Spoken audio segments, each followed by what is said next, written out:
உங்கள் பிசினஸ் உங்கள் ஏரியாவில் டெவலப் ஆகணுமா? இன்றைய விளம்பரப்படுத்துங்கள் சென்னை எக்ஸ்பிரஸ் நியூஸ் பேப்பரில்.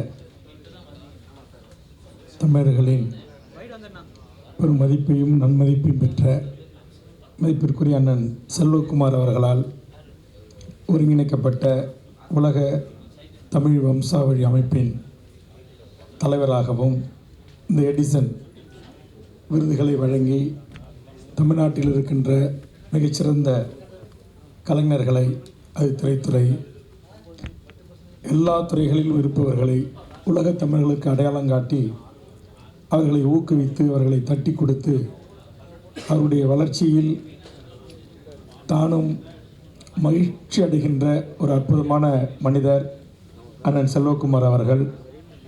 ஆனால் அவரை பாராட்டுற இந்த தருணத்தில் ஒரு பெண்ணின் வெற்றிக்கு பின்னால் ஆண் இருப்பாங்க அப்படிம்பாங்க. ஆனால் அண்ணன் செல்வகுமார் அவர்களுடைய இத்தனை சக்ஸஸ், நீங்கள் 18 ஒரு விருதுகள் வழங்குகிற நிகழ்ச்சியை உலகம் முழுக்க ஒருங்கிணைக்கிறது என்பது சாதாரண விடயமல்ல.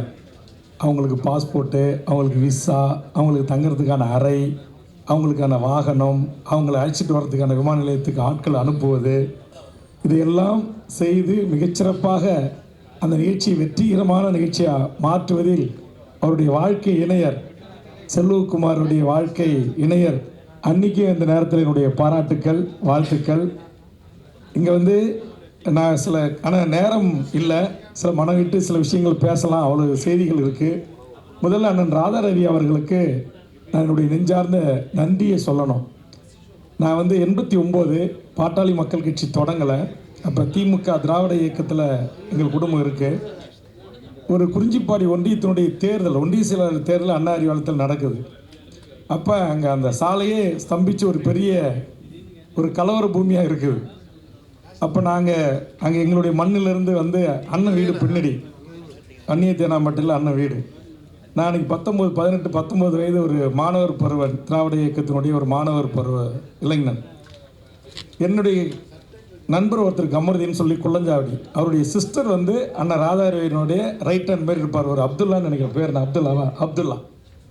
அவர்கிட்ட இந்த மாதிரி ஒரு அசம்பாவம் நடந்து போச்சு, அதனால் நம்ம ஆளுங்கள்லாம் வெளியிலேருந்து வந்திருக்காங்க, கொஞ்சம் பாதுகாப்புக்காக இங்கே எப்படி சென்னை இந்த புலிகள் அமைப்பு எங்களுக்கு தெரியாது, கிராமத்துலேருந்து வந்திருக்காங்க, நிறைய பேரை பஸ் வச்சு கூப்பிட்டு வந்திருக்கோம், ஏதாச்சும் பண்ணிட போகிறாங்க, அதனால் அடைக்கலம் அவர்களுக்கு ஏதாவது ஒன்று ஏற்பட்டுச்சுன்னா அப்போ எங்களை அண்ணன் ராதாரவி அண்ணன் வீட்டுக்கு கூப்பிட்டு போகிறாங்க. அப்போ நான் பள்ளி பருவனாக இருந்து அண்ணன் வீட்டுக்கு போய் அண்ணனை அறிமுகப்படுத்தி வைக்கிறாரு. அப்புறம் அதே மாதிரி அப்போ தான் 89 சிஎம் ஆகிறார் கலைஞர். அந்த அந்நிய தேனாம்பட்டை கம்ப்ளீட்டாக ரோடு பிளாக், பேரை சொல்லக்கூடாது, கூடுவாஞ்சேரிலேருந்து ஒரு பிரபலமான ஒரு நபர், அவர் தற்பாதுகாப்புக்காக ஒரு வேலை செய்கிறார். ஒரே பரபரப்பாகிடுது. ஆக அப்படிப்பட்ட இடத்தில் அன்றைக்கு பல நண்பர்களை காப்பாற்றி ஆதரவாக இருந்ததிலிருந்து அண்ணனுடைய பழக்கம். அதுக்கு பிறகு பல ஆண்டுகள் தொடர்பே இல்லை. ஒரு நாள் நான் தருமபுரி அதிகமான ஹோட்டலில் தங்கியிருக்கிறேன்.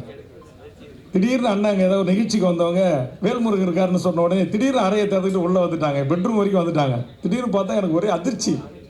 அண்ணன் நடிகவேல் எம்ஆர் ராதாவுடைய மகன், தமிழ்நாட்டுடைய பல சங்கங்களுக்கு பல கலைஞர்களுக்கு தலைவன், ஒரு ஆகச்சிறந்த வில்லனோடு மட்டுமல்லாமல் யாராக இருந்தாலும் நேரடியாக தட்டி கேட்கக்கூடிய நெஞ்சுரம் படைத்த திரைத்துறையில் ஒரு ஆண்மையுள்ள ஒரு அற்புதமான மனிதராக நான் அவரை பல இடங்களில் சிலாகித்து பேசியிருக்கிறேன். அவர் என் கண் முன்னின உடனே எனக்கு அவ்வளோ ஒரு மகிழ்ச்சி. அதோட இல்லை, உடனே ஒரு சால்வை வேறு எடுத்துகிட்டு போத்தினார். ஏன்னா இதெல்லாம் நீங்கள் செய்கிறீங்க, நான் சின்ன பையனாக இருந்து உங்கள் வீட்டுக்கு வந்தேன் அப்படின்னு சொன்னேன். அதோடு மட்டுமில்லை, பிறகு அண்ணன் திராவிட இயக்கத்திலேருந்து மாறி ஒரு தேசிய கட்சிக்கு போயிருக்கிறாங்க. சித்தாந்த அடிப்படையில் எனக்கு அந்த கருத்து முரண்பாடு உண்டு. ஆனால் நான் அந்த பாட்டாளி மக்கள் கட்சியை வெளியேற்றிய பிறகு தனியாக ஒரு கட்சியை நிறுவி அதை நடத்திட்டு வரேன்.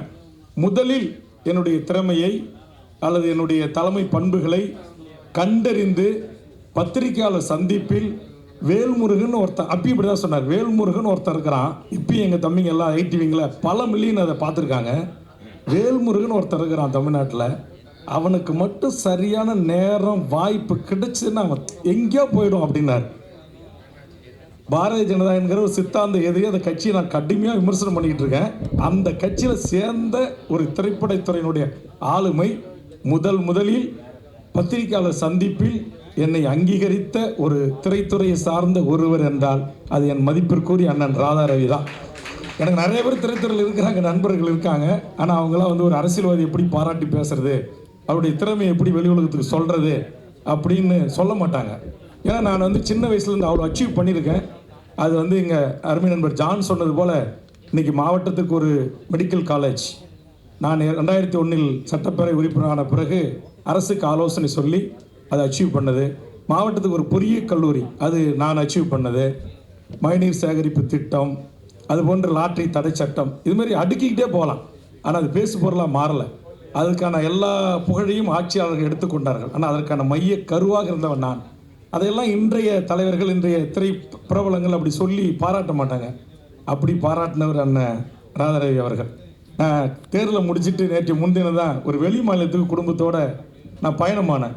செல்வகுமார் அண்ணன் தொலைபேசியில் தொடர்பு பண்ணி எங்கே இருக்கீங்க அப்படின்னார். நான் எந்த ஸ்டேட்டுன்னு சொல்லலை, நான் வெளியில் இருக்கேன்னா அண்ணன்.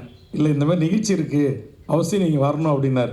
இப்போ தான் தோணி தொடங்கி தேர்தலாம் முடிச்சுட்டு எல்லாம் ஒரு வெளியில் போயிருக்கிறேண்ணா அப்படின்னேன். வர முடியுமா, முயற்சி பண்ணுங்கனாரு. உடனே விமானத்தை பிடிச்சி நான் இங்கே வந்தேன். அது முதல் அண்ணன் சொன்ன பேர் ராதாரவி அண்ணன் வராங்க அப்படின்னு. நான் கொஞ்ச நாளைக்கு முன்னாடி அண்ணன்கிட்ட ஃபோன் பண்ணி, அண்ணன் உங்களை சந்திக்கணும், பேசணும், என்னை நமக்கு அதிகமான நெருக்கம் இல்லை, பழக்கம் இல்லை, ஆனால் பல இடங்களில் நீங்கள் என்னுடைய பேரை மென்ஷன் பண்ணி எனக்கு கூறிய அங்கீகாரத்தை கொடுக்குறீங்க, இது பெரிய, இது யாருமே செய்யாத ஒன்று, அதனால் உடம்புலாம் நல்லா இருக்கேன்னா ஒரு நாளைக்கு வீட்டுக்கு வரணும் அப்படின்னு சொல்லி ஒரு 3 மாதத்துக்கு முன்னாடி தான் ராதாரவி அண்ணன்கிட்ட பேசினேன். அவரே இங்கே வரேன்னாரு. அப்போ பார்க்க வரேன்னேன். அடுத்தது அம்பிகா மேடத்தை சொன்னாங்க. நான் பள்ளி பருவனாக இருக்கும்போது அவங்களுடைய படங்கள், அவங்களுடைய சிஸ்டர் ராதா படங்கள் இதெல்லாம் பார்த்தேன். 14 வயசு 15 வயசு பையனாக இருக்கும்போது. அதுலேயும் இந்த படிக்காதவனில் அந்த ஒரு ஃபியேட்டு காரில் அந்த பெட்ரோல், அந்த அது ஏதோ ஒன்று வயிற்றில் கர்ப்பிணி தாய் மாதிரி எடுத்துகிட்டு வருவாங்க, சாராய், அதான் சொல்லக்கூடாதுன்னு சொல்ல வரேன். அதனால் அவங்களுடைய நடிப்பு, எங்கள் அண்ணன் ஒருத்தர் இருக்கிறார், அவங்களுடைய தீவிர ரசிகர். வீட்டிலலாம் இவங்களுடைய படங்களை ஒட்டி வைப்பாங்க. அப்படியே பட்டு இப்போ வந்த பிறகு தான் தெரியுது ஹோட்டலே அவங்களுக்கு தான் அப்படின்னு. உண்மையாம்மா? பேர் தானா? பரவாயில்ல, ஹோட்டலே உங்களுக்கு தான் இருக்கணும்னு விரும்புகிறேன், மகிழ்ச்சி. ஆனால் ஈஸியாரெலாம் சொன்னாங்க நிறைய இடங்கள். நான் ஒரு வீடு பார்க்க போகும்போது அங்கே நிறைய இதெல்லாம் யாருது அப்படின்னா எல்லாம் அம்பிகா மேடுது அப்படின்னாங்க. உண்மையிலே அப்படி இருக்கணும். ஏன்னா அவங்க வந்து உழைச்சி கஷ்டப்பட்டு அந்த காலத்தில் அக்காலம் தங்கியும் நடித்து தமிழ்நாட்டு மக்களின் மனங்களை வென்று ஒரு மிகப்பெரிய கதாநாயக நடித்த ஒருவர். தன் உழைப்பின் மூலம் சம்பாதித்து பொருளீட்டி வாழக்கூடிய நடிகை. அவங்க வராங்க அப்படின்னு சொன்னாங்க. விக்ரம் அண்ணன் வராங்கன்னு எனக்கு சொல்லவே இல்லை. ஆனால் அவர் விக்ரம் அண்ணன் மேலே எனக்கு ஒரு மிகப்பெரிய மரியாதை. ஏன்னா தமிழ் திரைப்படத்தில் ஒரு ஆபாசம் இல்லை, இரட்டை வசனம் இல்லை, அருவருக்கத்தக்க காட்சிகள் இல்லை, அற்புதமான படைப்பாளி நம்முடைய அண்ணன். அதனால் அவர் இவங்க எல்லாரையும் நான் ஒரு மேடையில் சந்திக்கிறேன். ஸ்டென் மாஸ்டர் சிவாவை பற்றி இந்த பிரச்சாரத்தில் நிறைய இடத்துல பேசியிருக்கிறேன். அவரை பற்றி பேசல, அவர் பேரை சொல்லி இல்லை. ஆனால் இந்த ஸ்டென் நடிகர் யாரோ ஒருத்தர் பாடுறாங்க, ஒருத்தருக்கு பேர் வாங்குறாங்க, யாரோ அடி வாங்குறாங்க, வாங்குறாங்க, ஒருத்தர் கதாநாயகராக இருக்கிறாங்க. அதனால் நீங்கள் வந்து மக்களுக்கான தலைவர்களை நீங்கள் வந்து திரையில் தேடாதீங்க, தரையில் தேடுங்க அப்படின்ற அடிப்படையில் உங்களுடைய அந்த தியாகத்தை போற்றியிருக்கிறேன். அதேமாதிரி நம்முடைய இவருக்கு நக்கல் நையாண்டி பிடிச்சவர்னு தான் அவருடைய சில அந்த வார்த்தைகள்லாம் வந்து ரொம்ப ஜெகன் அற்புதமான ஒரு கலைஞர், ஒரு பன்முக ஆற்றல் உள்ளவராக வளர்ந்துட்டு வந்துடுறாங்க. அந்தோணி அண்ணன், அறிவுமதி அண்ணன் அவரை பற்றி என்கிட்ட சொல்லியிருக்காரு. அறிவுமதி அண்ணன் என்னுடைய உறவினர், எங்கள் ஊருக்காரரு. சின்ன பொண்ணு அவர் தான் அறிமுகப்படுத்தினார். அதனால் இந்த முகம் இன்றைக்கி உலகம் பூரா பேசு பொருளாக மாறி இருக்கு. இதெல்லாம் வந்து உண்மையிலே தமிழர்களுக்கு நான் வந்து உலக தமிழரின் வாழ்வுரிமைக்காக தமிழக வாழ்வுரிமை கட்சி நடத்திருக்கிறேன். ராதாரவி அண்ணன், அம்பிகா, சிஎம் ரெட்டி, டாக்டர்லாம் சொன்னாங்க ஒரு தெலுங்கு சம்மேளனத்துக்கு ஒரு கட்சியை நடத்துகிறார். நீங்கள் கவலைப்படாதீங்க, தமிழக வாழ்வுரிமை கட்சி தமிழருக்கான அரசியலை செய்கிறது. அதில் இந்த மண்ணில் வாழ்கின்ற மொழி சிறுபான்மையாக இருக்கிற இந்த மண்ணின் வளர்ச்சிக்கு, இந்த மண்ணின் மேன்மைக்கு, இந்த நாட்டின் உயர்வுக்காக பாடுபட்ட அத்தனை பேரும் தமிழராக ஏற்கிற ஒரு கட்சி தான் தமிழக வாழ்வுரிமை கட்சி. நாங்கள் வந்து பிளட்டு டெஸ்ட்டு அதெல்லாம் பண்ணுறதில்லை. ஆனால் சமூக நீதியை சொல்லுவோம். அவரவர்களின் எண்ணிக்கைக்கு ஏற்றவாறு கல்வி, வேலைவாய்ப்பு உரிமை, அரசியல் அதிகார உரிமை இருக்க வேண்டும் என்று சொல்லக்கூடியவர்கள். மொழியால் பிரிதொரு தாய்மொழி கொண்டவர்களை தெலுங்கர்கள் என்றோ அல்லது மலையாளிகள் என்றோ அல்லது அவர்கள் வேறு தாய்மொழியை கொண்டவர்கள் தமிழ்நாட்டை விட்டு வெளியேறுங்கள் என்று சொல்லுகின்ற அரசியல்வாதி நான் அல்ல என்பதற்காக இங்கு பதிவு செய்கிறேன். ஆனால் என்னை பொறுத்த வரையில் தமிழக வாழ்வுரிமை கட்சி என்பது இந்த தமிழர் நிலத்தில் வாழ்கின்ற அனைத்து மக்களின் வாழும் உரிமைக்காகவும் உலகம் முழுவதும் வாழ்கின்ற தமிழர்களின் வாழும் உரிமைக்காக தொடங்கப்பட்ட ஒரு அரசியல் பேரியக்கம். இங்கு ஜாதி கிடையாது, மதம் கிடையாது, இந்த இயக்கம் இந்த மண்ணில் வாழ்கின்ற அனைவருடைய மேம்பாட்டுக்காக, அனைத்து உயிரினங்களுக்காகவும், அவரவர்களின் வாழும் உரிமைக்காகவும் போராடுகிற ஒரு இயக்கம்தான். அதனால தான் செல்வகுமார் அண்ணன், குமரேசன் போன்றவர்கள் என்னை அரசியல்வாதியாகவே பார்க்குறதாவே இல்லை. அது ஆஸ்திரேலியாவுக்கு அழைத்த போதும் சரி, மலேசியாவுக்கு அழைத்த போதும், பினாமுக்கு அழைத்த போதும் சரி, அவர்கள் எங்கெல்லாம் அழைக்கிறார்களோ அங்கெல்லாம் போய் நான் நின்று அங்கே என்னுடைய செயல்பாடுகள், உலகளாவிய சில செயல்பாடுகளை அவர்கள் தெரிந்து கொண்டிருக்கிறார்கள். எனக்கு விளம்பரம் இல்லை. நான் இப்போது கூட குமரேசன் ஒரே முறை தான் பார்த்த உடனே எனக்கு ஒரு பெரிய தொகை, நினச்சி பார்க்க முடியாத ஒரு தொகை. அவர் இந்த இந்தியன் இண்டஸ்ட்ரீஸ் அசோசியேஷனுடைய அந்த காமர்ஸ் அதனுடைய தலைவராகவும் இருக்கார், வைஸ் பிரசிடண்டாகவும் இருக்கார். என்கிட்ட ஆஸ்திரேலியாவில் வச்சு சொல்கிறார், அண்ணன் நான் ஒரு பெரிய தொகை உங்களுக்கு கொடுக்கணும், நீ இத்தனை கோடி ரூபாயே ஈழ தமிழ் மக்களுக்காக, புலம்பெயர்ந்த தமிழுக்காக செலவு பண்ணியிருப்பீங்க, அது ஒரு பங்களிப்பு அப்படின்னு சொன்னார். இல்லைண்ணா எனக்கு வேண்டாம், நான் இதுவரையில் யாருக்கிட்டே ஒரு ரூபாய் கூட என் பொது வாழ்க்கையில் நன்கொடை என்று கேட்டதும் இல்லை, வாங்கியதும் இல்லை. என் கட்சிக்காரருடைய உழைப்பு, என் உறவுகள், நண்பர்களுடைய உழைப்பு, அதுக்கான ஒரு கட்டமைப்புகளை உருவாக்கி வருகிறேன். நேரங்காலம் வருகின்ற போது நான் கேட்பேன், அப்போது உதவி செய்யுங்கள் என்று சொன்னேன். ஒரே நாள் சந்திப்பில் ஒரு பெரிய தொகை, நினச்சா ஒரு சின்னதாக ஒரு பாதி படம் கூட எடுத்துடலாம், அவ்வளோ பெரிய தொகை.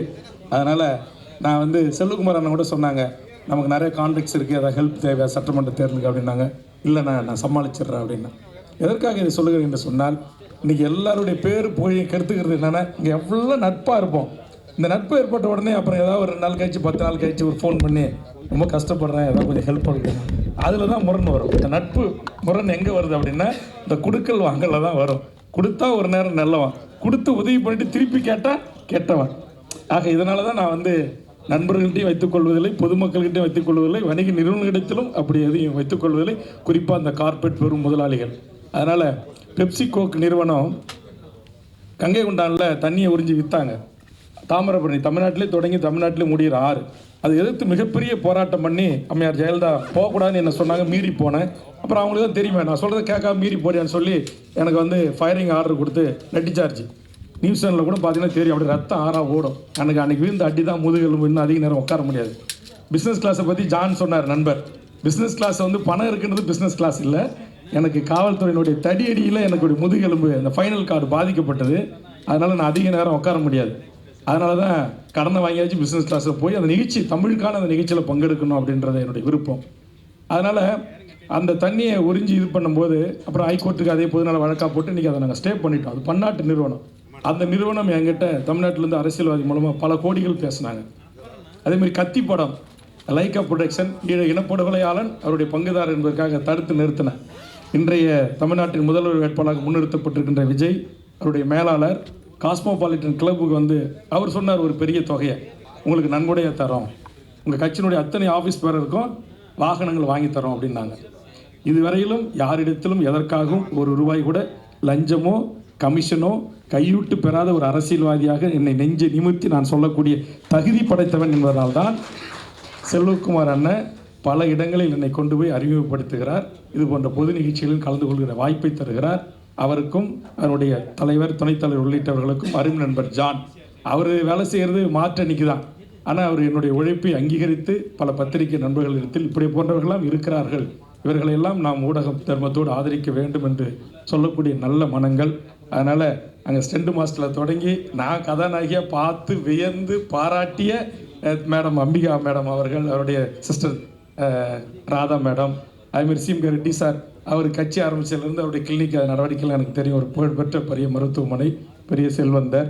ராதாரை ஒன்றும் சொல்லவே வேண்டாம். பல காலகட்டங்களில் என்னை பற்றி எல்லாருக்கிட்டையும் நல்ல விதமாக சொல்லி எனக்கு ஒரு சமூகத்தில் திரைத்துறையில் எனக்கு திரைத்துறைக்கு எனக்கும் கொஞ்சம் மோதல் அப்பப்போ இருந்துக்கிட்டே இருக்கும். ஏன்னா கலைஞரே சட்டமன்றத்தில் ஏற்று கேட்டவன், மாநாட மயிலாட நிகழ்ச்சிகளிலே அங்கே மானும் ஆடவில்லை மயிலும் ஆடவில்லையே என்று கலைஞரே ஏற்று கேட்ட சட்டமன்றத்தில். உடனே அவர் மைக்கு அவருக்கே உரிய பண்ணலை. அதுதான் தமிழக மக்கள் நிறைய பேர் பார்க்குறாங்கன்னு சொல்லிட்டு டக்குன்னு சுதாரிச்சிட்டாரு. அவர் சொல்லாமல் உடனே என் பங்காளி துறைமுருகனை விட்டு எனக்கு பதில் சொல்ல சொன்னார். அதனால் இங்கே நம்முடைய இயக்குனர் அவர் அறிமுகம் சொல்லியிருக்காங்க. நிறைய பேரோட நான் பழகிறேன். இருந்தாலும் நெருக்கமான பழக்கங்கள் இல்லை. கொஞ்சம் திரைத்துறை எட்டை தான் வச்சு மெயின்டைன் பண்ணுவேன். செல்வகுமார் அண்ணன் தான் கொஞ்சம் அப்பப்போ கொண்டு நெருக்கமாக இருக்கிறாரு. இந்த பத்திரிகையாளர் சந்திப்பின் ஊடாக அவங்க சொன்ன மாதிரி சரியான நேரத்திற்கு காத்திருந்தீங்க. நானும் அதேமாரி தான் 9:30 மணி வலசரவாக்கம் வீடு, அண்ணனுக்கு ஃபோன் அடிச்சுட்டேன், அண்ணன் தயாராக இருக்கேன் வரலாமண்ணே. 10:20 ஏதோ ராகுகாலம் எம்மகண்டெல்லாம் பார்க்குறாங்க, 10:20க்கு நீங்கள் வந்தால் போதுனாரு. நான் 10:15க்கே வந்துட்டேண்ணே. நானும் நேரத்தை, நிர்வாகத்தை சரியாக கடைபிடிக்கக்கூடிய என்பது உங்களுக்கு தெரியும். அந்த வகையில் உங்களுடைய குழுவுக்கும் உங்களை பின்புலமாக இருந்து எல்லா துன்பங்களையும் தாங்கி இதுக்கு எல்லாத்துலேயும் இருக்கிற அண்ணியை தான் நான் பாராட்டணும்.